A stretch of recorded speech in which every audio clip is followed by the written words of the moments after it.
नमस्कार. आजच्या भागामध्ये इथे भूमी आकाशला म्हणत असते की आकाश, मी खरं सांगते, मी कधीतरी खोटं बोलते का? प्लीज माझ्या बोलण्यावरती विश्वास ठेव. मी खरं सांगते तुला, ही खूपच जास्त कारस्थानी बाई आहे. खूप भयंकर आहे ही. हिच्या बोलण्यावरती, तिच्या वागण्यावरती विश्वास ठेवू नकोस. तुझ्यासमोर ती खोटं वागते. अरे ती खरी कशी आहे ना, ते मला विचार. तेव्हा इथे आकाश आता भूमीकडे एकटक बघत असतो. त्याला अजूनही असंच वाटत असतं की भूमी उगाचच काहीतरी डोकं फिरल्यासारखं बोलते. भूमी जे काही बोलते त्याच्यामध्ये काहीही तथ्य नाही आहे किंवा ती खोटं बोलते आहे असं आकाशला सातत्याने वाटत असतं. तो भूमीच्या बोलण्यावरती अजिबात विश्वास ठेवत नाही. तेव्हा इथे भूमी म्हणते, आकाश प्लीज प्लीज माझ्यावरती विश्वास ठेव. मी खोटं का बोलेन सांग ना. मी कधी तुझ्याबरोबर खोटं बोलली आहे का? मी आपल्या बाळाची शपथ घेऊन तुला सांगते की मी खोटं बोलते, तरीसुद्धा तुझा विश्वास नाही आहे का माझ्यावरती? प्लीज तू माझ्या बोलण्यावरती विश्वास ठेव. तेव्हा आकाश म्हणतो, आहे तुझ्या बोलण्यावरती विश्वास, आहे माझा विश्वास तुझ्या बोलण्यावरती. फक्त आता मला पुरावा दाखव. जेव्हा इथे आकाश म्हणतो की माझा विश्वास आहे, तेव्हा आधी सगळ्यांना खूप मोठा धक्का बसतो. पण नंतरला आकाश म्हणतो की मला पुरावा दाखव. तेव्हा इथे आता भूमीकडे कुठलेही पुरावे नसतात. तेव्हा भूमी म्हणते, आकाश अरे खूप पुरावे गोळा केले होते मी. हजारो पुरावे गोळा केले होते या बाईच्या विरोधात. अरे पण हिने एकसुद्धा पुरावा माझ्याकडे टिकू दिला नाही. सगळे पुरावे हिने माझ्याकडून घेतले आणि नष्ट करून टाकले. तेव्हा अभि म्हणत असतो की भूमी, अगं तू माझ्या आईवरती एवढे मोठे मोठे आरोप करतेस आणि तुझ्याकडे ते सिद्ध करण्यासाठी साधा एकसुद्धा पुरावा नाही आहे. मग तुझ्या बोलण्यावरती आम्ही सगळ्यांनी कसा काय विश्वास ठेवायचा आता तू सांग ना. आम्ही का तुझ्या बोलण्यावरती विश्वास ठेवायचा? अगं एवढे मोठे आणि गंभीर आरोप करतेस ना की माझी आई चुकीची आहे, तुम्हाला मारण्याचा प्रयत्न करते. मग पुरावे दे ना. पुरावे दाखवलेस तर तुझ्यावरती विश्वास ठेवला जाईल. तेव्हा इथे कुठल्या आधारावरती तू माझ्या आईवरती एवढे मोठे आरोप करतेस ते सांग बरं. तेव्हा रागिनी म्हणत असते, तिची पावर आता वाढलेली असते. रागिनी म्हणत असते, हो भूमी, अगदी बरोबर आहे. तुझ्या मनामध्ये किती विष आहे माझ्याबद्दल. हे बघ, तू एक तरी पुरावा दाखव ज्याच्यावरून हे सिद्ध होईल की मी तुमच्या वाईटावरती आहे किंवा हे घर मी उद्ध्वस्त करण्यासाठी इथे आली. एक तरी पुरावा दाखवलास ना तू, तर मी स्वतः पोलिसांना फोन करेन आणि मी जेलमध्ये जाईन. नाहीतर तुझ्या सांगण्यावरून आकाश जी काही मला शिक्षा देईल ना, ती शिक्षासुद्धा मी भोगायला तयार आहे. तेव्हा आकाश म्हणतो, आणि भूमी, जर तुझ्याकडे एकसुद्धा पुरावा नसेल ना, तर मग तू आता सगळ्यांसमोर आईची माफी माग. आईची माफी माग आणि मग पुन्हा तिच्यावरती असे घाणेरडे आरोप करू नकोस. तेव्हा भूमी म्हणते, त्या बाईची माफी मागणं हे माझ्याने तर शक्य होणारच नाही. कारण मी काही खोटं बोलतच नाही आहे. मी जे काही बोलते ते सगळं खरं बोलते. तेव्हा या बाईची माफी मागण्याचा प्रश्न येतच नाही. आणि तुम्हाला सगळ्यांना पुरावे हवेत ना, तर मी आता एक शब्द देते तुम्हाला. या बाईच्या विरोधामध्ये मी पुरावे गोळा करेन, जास्तीत जास्त पुरावे, आणि ते पुरावे गोळा करेन, तुम्हाला सगळ्यांना दाखवेन. तेव्हाच या घरामध्ये मी पाऊल ठेवेन असं भूमी म्हणते. तोपर्यंत इथे आता मी येणारच नाही. तेव्हा आकाशच्या लक्षात आलेलं असतं की भूमी आता हे घर सोडून जाणार आहे. ती आता इथे थांबणार नाही. तेव्हा भूमी आता लगेच रूममध्ये येते आणि घाईघाईने आपल्या साड्या वगैरे पॅक करत असते. भूमी आता तिथे अजिबात थांबत नसते. ती आपल्या मनामध्ये म्हणत असते की आकाशला शेवटपर्यंत मी पोट तिडकीने सांगण्याचा प्रयत्न करत होते की मी काही नाही केलं. अरे या बाईने, कारस्थान्या बाईने हे सगळं घडून आणले. तिने तुझ्या मनात माझ्याबद्दल गैरसमज निर्माण केलेत, तरीसुद्धा आकाश माझ्यावरती विश्वास ठेवायला तयार नाही. आणि भूमीवरती विश्वास ठेवायला त्याला पुराव्यांची गरज आहे. मग आता मी जेव्हा पुरावे घेऊन येईन तेव्हाच या घरामध्ये पाऊल ठेवेन. कालपर्यंत मला कुठे ठेवू आणि कुठे नको असं करणारा आकाश आज माझ्याबरोबर असं वागतोय. माझ्यावरती त्याला अजिबात विश्वास नाही आहे. तेव्हा इथे आकाशबरोबर घालवलेले आता प्रत्येक क्षण भूमीला आठवत असतात. तर इथे रागिनी म्हणत असते की आकाश बाळा, शांत हो तू. अरे भूमीचं वागणं मला माहिती आहे बदललं आहे. ती जरा विचित्र वागते, पण म्हणून ती घर सोडून जाते तर तू तिला थांबवणार नाही आहेस का? अरे ती तुझ्या होणाऱ्या बाळाची आई आहे आणि जर भूमी घरातून गेली तर मग बाळसुद्धा नाही जाणार का? आणि आता भूमीला चांगल्या इथे वातावरणाची गरज आहे. तेव्हा तू तिला कुठेही जाऊन देऊ नकोस. मला माहिती आहे तिचं संतुलन बिघडलं आहे. ती वाटेल तसे आरोप करते माझ्यावरती, पण म्हणून तू काय तिच्यावरती रागवणार आहेस का? तेव्हा आकाश म्हणतो, आई पण अगं तू बघतेस ना, भूमीने तुझ्यावरती किती गंभीर आणि मोठे आरोप केलेत, ते मला सहनच होत नाही आहेत. म्हणजे भूमी अशी कशी वागू शकते आणि ती विनाकारण तुझ्यावरती आरोप का करते? तिच्याकडे कुठला पुरावासुद्धा नाही आहे. याचा अर्थ ती कुठल्या कुठल्या गोष्टीमुळे तुझ्यावरती आरोप करते. तेव्हा रागिनी म्हणते, बघ ना बाळा, मलासुद्धा कळतच नाही आहे रे, पण हे बघ, तरीसुद्धा मी तुला एक गोष्ट सांगेन की भूमीला घरातून कुठेही जाऊ देऊ नकोस, तिला प्लीज तू थांबव. अरे ती आई होणार आहे, या गोष्टीची काळजी आपल्याला घ्यायला नको का? तेव्हा इथे भूमी म्हणत असते की आकाश, तू जर माझ्या बोलण्यावरती विश्वास ठेवला असतास ना, तर हे सगळं करायची वेळच आली नसती. किती दिवस मी तरी हे सगळं मनात ठेवणार होते. अरे ही किती कारस्थानी बाई आहे, हे निदान मी तुला सांगितले तरी आता पुरावे गोळा कसे करायचे हे मी बघेनच. तेव्हा इथे भूमी म्हणत असते की आता इथे मी येणार नाही. रागिनी म्हणत असते की आकाश, हे बघ भूमी आता जाईल. अरे तू आता इथे असाच गप्प बसून राहणार आहेस का? तू काहीच करणार नाही आहेस का तिला थांबवण्यासाठी? ती चुकीचं वागते म्हणून आपण सुद्धा चुकीचंच वागायचं का? असं करू नकोस आकाश, जा भूमीला थांबव जा आकाश, असं करू नकोस. असा मूग गिळून इथे एकटाच बसू नकोस. तेव्हा इथे आता रागिणीच्या सांगण्यावरून आकाश भूमीला थांबवण्यासाठी तिथून जातो. त्यानंतरला इथे पौर्णिमा, रागिनी आणि अभि तिघेही एकमेकांना टाळ्या देऊन आता हसत असतात. पुन्हा ती सिरियस होते, पुन्हा हसायला लागते. त्यानंतरला भूमी आता बॅग भरून घर सोडून जायला निघते. तेव्हा इथे आता तिच्या मागे मागे मानसी मात्र येते. मानसी म्हणत असते, ताई अगं हे काय करतेस तू? याच्यावरती का एकच मार्ग आहे का?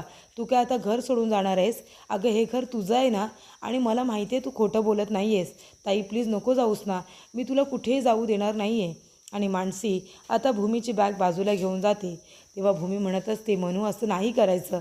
हे बघ मानसी, आता जर मी इथून गेलेच नाही तर मी पुरावे गोळा कसे करू आणि आकाशला कसा विश्वास देऊ की ती बाई एक नंबरची खोटारडी आहे? जर मी इथे राहिले तर मला पुरावे गोळा करता येणार नाही. आणि आता पुरावे गोळा करणं जास्त महत्त्वाचं आहे, नाहीतर माझ्यामध्ये आणि आकाशमध्ये अजूनच अंतर निर्माण होईल आणि ते मला नको आहे. तेव्हा मला जाऊ दे बाळा, मला नको थांबूस आता. तेवढ्यात तिथे आजी आणि आकाश येतात. तेव्हा इथे मानसी म्हणते, नाही ताई, मी तुला कुठेही जाऊ देणार नाही आहे. आजी तुम्ही तरी समजवा ना ताईला. तेव्हा इथे भूमी मागे वळून बघते तर तिथे आजी आणि आकाश दोघंजणं आलेले असतात. जे घरातले आहेत, जे महाजन आहेत आणि ज्यांची माया आहे भूमीवरती, दोघेही तिथे उपलब्ध असतात. त्यानंतरला भूमी म्हणत असते की हे बघ मानसी, आता या घराची काळजी तुला घ्यायची आहे. सगळ्यांच्या आवडीनिवडी, कुणाला काय हवं नको ते सगळं तुला बघायचं आहे. सगळ्यांची मनं जपायची आहेत. सगळ्यांचं सगळं प्रेमाने कर. आणि महत्त्वाचं म्हणजे आता थोडी मोठी हो बरं. आता अजून किती दिवस ताई ताई करणार आहेस? तेव्हा इथे मानसी म्हणते, ताई कितीही मोठी झाली तरीसुद्धा तुझ्यापेक्षा मोठी मी होणार आहे काय गं? तेव्हा इथे मानसीचं बोलणं ऐकून भूमी आता खूपच जास्त इमोशनल होते. त्यानंतरला भूमी आता आजीकडे येते. आजीला म्हणत असते की मला माहिती आहे आजी, तुम्ही माझ्यावरती रागवला असाल, मी तुम्हाला चुकीची वाटत असेल, पण मी खरं सांगते, मी खोटं बोलत नाही आहे. मी जे काही सांगितले ना ते सगळं आणि शब्दानं शब्द त्यातला खरा आहे आणि हे लवकरच मी सिद्ध करून दाखवेन. जेव्हा तुमच्या सगळ्यांच्या डोळ्यावरची पट्टी बाजूला होईल तेव्हा तुम्हाला सगळ्यांना स्पष्ट दिसेल. आजी मला माफ करा, मला माहिती आहे तुम्ही माझ्यावरती रागवला असाल, पण मी हे जे काही बोलले, जे काही केलं, हे सगळं आपल्या घराच्या भल्यासाठी केलं.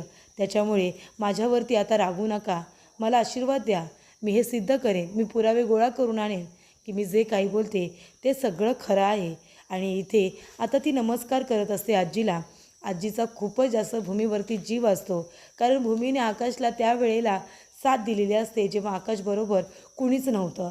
जेव्हा आकाश एकटा होता, त्याची मनस्थिती ठीक नव्हती, तेव्हा भूमीने त्याला सांभाळलं होतं. आणि म्हणूनच इथे आजी भूमीच्या डोक्यावरून आता प्रेमाने हात फिरवते आणि भरभरून आशीर्वाद देते. त्यानंतरला भूमी आकाशकडे येते. आकाश रागवलेला असतो. भूमी म्हणते की आकाश, मी जेव्हा तुझ्याबरोबर लग्न करून या घरामध्ये आले तेव्हा आजींनी मला सांगितलं होतं की आकाशला सांभाळ, आणि तेव्हापासून मी आतापर्यंत तेच करते. आकाश, मी तुला सांभाळलं, मी तुझी काळजी घेतली आणि आता पुढेसुद्धा मला तुला अजून प्रोटेक्ट करायचं आहे, तुझ्याबरोबर आपल्या बाळालासुद्धा. आणि म्हणूनच मी आता इथून जाते पुरावे गोळा करण्यासाठी. तुम्हाला सगळ्यांना पुरावे हवेत ना, मग ते गोळा करेन आणि मगच मी इथे येईन. आकाश, ही लढाई माझ्या एकटीची आहे. त्यावेळेला आकाश माझ्याबरोबर होता, माझ्या साथीने होता, तेव्हा मी सगळं काही व्यवस्थित केलं होतं. तुझा विश्वास माझ्याबरोबर होता. पण ह्या वेळेला तसं नाही आहे. या वेळेला माझा आकाश माझ्याबरोबर नाही आहे आणि त्याचा विश्वाससुद्धा माझ्यावरती अजिबातच नाही आहे. त्याच्यामुळे ही लढाई माझी एकटीची आहे आणि मला विश्वास आहे आकाश की ही मी लढाई फक्त लढणार नाही आहे तर जिंकणारसुद्धा आहे. आणि तुम्हाला सिद्ध करून दाखवेन की मी जे काही बोलत होते उगाचच बोलत नव्हते, ते सगळं खरं होतं. त्यानंतरला भूमी आता मानसीला मिठी मारते. मानसीला म्हणत असते की शांत हो, रडू नकोस बरं आता, अजून किती रडणार आहेस. आणि हे बघ आता घरामध्ये सगळ्यांना तुला सांभाळायचं आहे. सगळ्यांना स्वयंपाक पाणी अगदी वेळच्या वेळी बनवून द्यायचं, काळजी घ्यायची आणि आता मोठ्या मुलींसारखं वागायचं, ताई करायचं नाही. तेव्हा इथे आता मानसी खूप रडत असते कारण भूमीशिवाय तिचं पानच हालत नसतं. तेव्हा इथे भूमी आता आई योगेश्वरीचा सुद्धा आशीर्वाद घेऊन निघत असते. आई योगेश्वरीवरती तिची खूप श्रद्धा असते आणि आई योगेश्वरीचा सुद्धा तिला नेहमीच आशीर्वाद असतो आणि तिच्या पाठीशी सुद्धा ती उभी असते. आणि त्याच्यावरतीच त्याच्या बळावरतीच भूमीने आता ते घर सोडलेलं असतं कारण तिला माहिती आहे आता मला पुरावे गोळा करावेच लागतील, त्याशिवाय कुणाचाही विश्वास माझ्यावरती बसणार नाही आहे. तेव्हा इथे भूमी आता बॅग घेते आणि निघून जात असते. आजी म्हणत असतात, आकाश बाळा थांबव ना भूमीला, अरे भूमीला जाऊ देऊ नकोस, अरे ती तुझ्या बाळाची होणारी आई आहे आणि अशा अवस्थेमध्ये घर सोडून नाही द्यायचं, अरे ती या घरातली लक्ष्मी आहे, तिला जाऊ देऊ नकोस, थांबव तिला आकाश, तिला थांबव, असं आजी आकाशला म्हणत असतात. पण मात्र इथे आकाशच्या तोंडातून एक शब्दसुद्धा येत नसतो कारण त्याला भूमी चुकीची वाटत असते. त्यानंतरला भूमी आता जेव्हा इथे उंबरा ओलांडायला येते तेव्हा तिला आकाशबरोबरचं झालेलं लग्न, त्यांनी एकमेकांना केलेला प्रपोज, इथे माप ओलांडून तिने केलेला महाजनांच्या घरी गृहप्रवेश, या सगळ्या गोष्टी आता भूमीला आठवत असतात. तेव्हा इथे भूमी आता उंबरा ओलंडत असताना आकाशकडे मागे वळून बघते. तेव्हा आकाश तिच्याकडे बघतो आणि लगेचच दुसरीकडे बघायला लागतो. तेव्हा भूमीला खूप वाईट वाटतं. तिच्या मनामध्ये थोडी तरी आशा असते की आकाश एकदा तिला थांब म्हणेल. मग कदाचित भूमी नाही थांबणार, ती जाईल पुरावे शोधायला, पण तरीसुद्धा तिची ही भाबडी आशा असते की आता तरी आकाश तिला थांब म्हणेल. पण नाही, आकाश तिला थांब म्हणत नाही. मग भूमी आता उंबरा ओलांडून तिथून निघून जाते. तेव्हा इथे भूमी आता तिथून खाली उतरल्यानंतर आकाशच्या डोळ्यातील पाणी काही थांबत नाही. त्याला खूप जास्त वाईट वाटतं कारण भूमी आता घर सोडून निघून गेलेली असते स्वतःला सिद्ध करण्यासाठी. त्यानंतर भूमी आता गेटमधून सुद्धा बाहेर पडते. तेव्हा तिथे रागिनी येते. रागिनी म्हणते, काय भूमी देसाई चाललीस का. तेव्हा भूमीला आता खूपच जास्त राग येतो. तेव्हा तिथे रागिनी आता मुद्दामून आलेली असते. ते म्हणते, भूमी देसाई, मी तुझं लवकरात लवकर नाव बदललं ना, पण ते लवकरच मी खरोखर बदलणार आहे.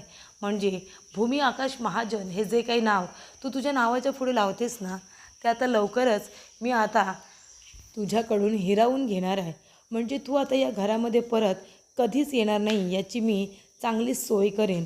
आकाशला तुझ्या विरोधामध्ये असं भडकवेन ना की पुन्हा आकाश तुला कधीही या घरामध्ये येऊ देणार नाही आणि कधी घेणारसुद्धा नाही. कळलं तुला? एक पुरावासुद्धा मिळणार नाही आहे तुला माझ्या विरोधात. आणि तू काय गं मला एक्सपोज करणार आहेस? मी सांगितलं होतं ना तुला या घरातून बाहेर मी काढेन म्हणून. मला कुणी हलवू शकत नाही, पण तू मात्र आता या घरातून कायमची जाणार आणि पुन्हा कधीच येणार नाही. ही गोष्ट तू लक्षात ठेव आणि त्याची काळजी मी घेईन. तेव्हा भूमी म्हणते, या घरामध्ये मी परत येईनसुद्धा, ते सुद्धा पुरावे घेऊन येईन आणि असे पुरावे घेऊन येईन ना की तुम्हाला या घरातून लगेचच हकलून देईन. मग मी पण बघते ना मला कोण थांबवतं इथे.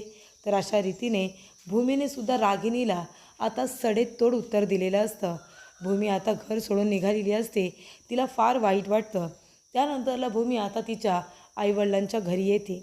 तिथे आल्यानंतर तिने ज्या पद्धतीने त्या घरामध्ये सगळ्यांना तिने सांगितलेलं असतं की रागिनी चुकीची आहे, कुणीही तिच्या बोलण्यावरती विश्वास ठेवलेला नसतो आणि नंतर ती घर सोडते, हे सगळे क्षण तिला आठवतात. तेव्हा इथे आता काका फोनवरती बोलत तिथे आलेले असतात. तेव्हा भूमी त्यांच्याकडे बघते. ती खूपच जास्त इमोशनल होते आपल्या वडिलांना बघून. तेव्हा माधव काका म्हणत असतात की भूमी बाळा, अगं कधी आलीस तू? भूमी, अगं तुला खरं सांगू का, 2-3 दिवस मला तुझी खूप आठवण येत होती. मला असं वाटत होतं की भूमीला फोन करावा आणि माहेर वाचनासाठी बोलवावं म्हणून. तुझे लाड करायचे होते ना. भूमी, सगळं ठीक आहे ना? तू थोडे दिवस राहायलाच आली आहेस ना, म्हणजे बॅग वगैरे घेऊन आली आहेस? तेव्हा इथे भूमी म्हणते, हो बाबा, थोडे दिवस मी राहणारच आहे. तेव्हा इथे आता तिथे नीलांबरीसुद्धा येते. नीलांबरी म्हणते, काय भूमी, अगं बॅग वगैरे घेऊन आलीस एवढी मोठी, काय इथेच राहायला आलीस की काय? तेव्हा इथे माधव काका म्हणतात, तुला काय करायचं त्याच्याशी? भूमी बाळा चल बरं, तू आतमध्ये चल. तेव्हा इथे नीलांबरी म्हणते, अहो ते सगळं ठीक आहे, पण किती दिवसांसाठी आली आहे? एवढी मोठी बॅग घेऊन आलीस? माधव काका म्हणतात, तुला काय करायचं आहे? थोडे दिवस इथे राहायलाच आली आहे ती, तू गप्प बस ना, तिला आतमध्ये तर येऊ दे. तेव्हा इथे भूमी आता आतमध्ये निघून येते.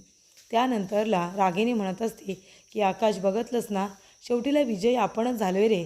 तेव्हा इथे मोबाईलवरती आता बार फटाकडा यांचा आवाज लावलेला असतो. तेव्हा इथे अभि म्हणत असतो, आई बघितलंस ना आपण कसं सेलिब्रेशन करतोय ते. तेव्हा रागिनी म्हणते, सेलिब्रेशन तर झालंच पाहिजे. अरे ती भूमी घर सोडून गेले, आपल्याला जे हवं होतं ते आपण साध्य केलेलं आहे. फक्त आपल्याला एकच करायचं आहे, आता हा आनंद आपल्याला असाच मेंटेन करून ठेवायचा आहे. कारण का भूमी गेली आहे म्हणून आकाश थोडे दिवस आता डिस्टर्ब होईल, तो देवदास होईल, पण त्याला आपण पुन्हा भूमीच्या विरोधामध्ये भडकवायचंच. एक काम करावे, त्या ड्रॉवरमध्ये मिठाई ठेवली, ती मिठाई घे बरं, तोंड गोड करूया ना एकमेकांचं. तेव्हा इथे आता एकमेकांचं तिघंजणं तोंड गोड करतात. पौर्णिमा म्हणत असते की आई, एकदाची ती भूमी गेली घर सोडून. तेव्हा रागिनी म्हणते, हो मग, ती तर काय जाणारच होती आणि शेवटीला ती गेली आहे. ती काही माझं वाकडं करू शकणार नाही आहे, मला इथून ती कधीही हलवू शकणार नाही आहे. फक्त आपल्याला आता आकाशला सातत्याने तिच्या विरोधात भडकवावं लागणार आहे. तर पुढील भागामध्ये आपण बघूया, इथे आकाश आता भूमीचा आणि त्याचा फोटो मोबाईलमध्ये त्यांनी जो काही काढलेला असतो तो बघत असतो. तेव्हा इथे आता नीलांबरी म्हणत असते की हिनेच काहीतरी चुकीचं केलं असेल. तुम्हाला काय वाटतं, तुमची मुलगी कधी चुकतच नाही का? म्हणून तर हिला घरातून सगळ्यांनी बाहेर हकललं आहे ना. तेव्हा भूमी म्हणते, नाही, मला कुणीही घराबाहेर काढलेलं नाही आहे, मी स्वतःहून ते घर सोडून आलेली आहे. तेव्हा इथे नीलंबरी म्हणते, बघा. तेव्हा माधव काकांना खूपच जास्त आश्चर्य वाटतं. त्यानंतरला क्लिनिकमधून आता आकाशला फोन जातो आणि इथे सांगितलं जातं की आज भूमी महाजन मॅडमची आमच्या इथे अपॉइंटमेंट आहे, तुम्ही घेऊन येणार आहात ना डॉक्टरांकडून. त्यांना चेकसुद्धा करून घ्यायचं आहे, त्यांचा टचअप आहे, तेव्हा तुम्ही याल ना. तेव्हा इथे आकाश आता काहीच बोलत नाही. त्यानंतर भूमी आता एकटी हॉस्पिटलला निघालेली असते. तेव्हा ती मनूला म्हणत असते की आकाश आणि मी, आम्ही दोघेही बाळाची काळजी घेणार होतो आणि आता मी एकटीच चालली आहे. तेव्हा इथे आकाश आपल्या मनामध्ये म्हणतो, भूमीला डॉक्टरांकडे घेऊन जायचं आहे, जाऊ का भूमीकडे, असं तो म्हणत असतो.